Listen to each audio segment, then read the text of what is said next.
here who would say that that voting creates issues. I mean, not voting creates issues. I love the work that you're doing. Why don't you tell the audience a little bit more about I Am a Voter and just trends that you're seeing? So I had a very untraditional background. I started as an attorney, worked as a talent agent, then worked in fashion for a long time and tech. I came to America, technically, I guess, as a religious refugee from Iran, where I was born. And I was on parental leave when I saw the child separation happen at the border, and you see yourself reflected in other refugees. And I remember when I arrived in New York, despite the journey and how traumatic it was, coming to New York and seeing the bright lights and just how foreign everything felt, the only thing that got me through that was holding my mom's hand and knowing that, like, I'm going to be okay.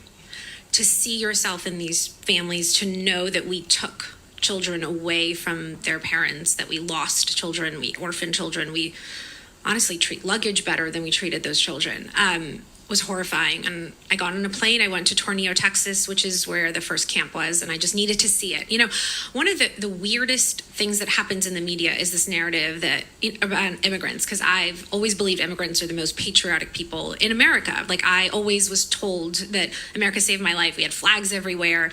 My mother says it all the time. She came here from Jamaica and always says, greatest nation on earth, and has given us the chance to do everything that we've accomplished. Yeah. And so I'm standing there and I'm looking at this camp, you know, obviously someone who's Jewish, that is traumatic for many reasons.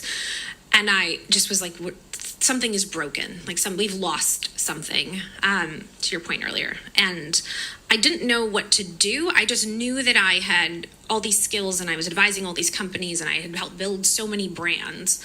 And so I started meeting with congressmen and senators and trying to figure out, can I help you with messaging? Like, something is lost in the messaging. I feel like we can do better.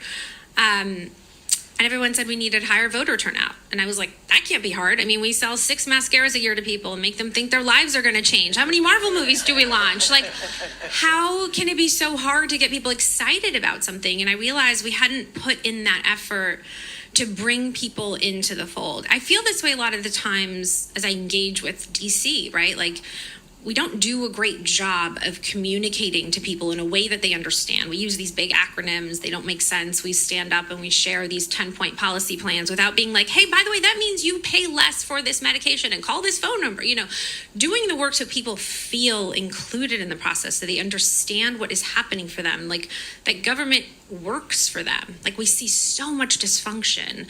And I think women particularly just feel so discouraged when they feel that dysfunction over and over again. And so I think, just generally need to do a much better job of showing the wins, showing government functioning, bringing people into the conversation.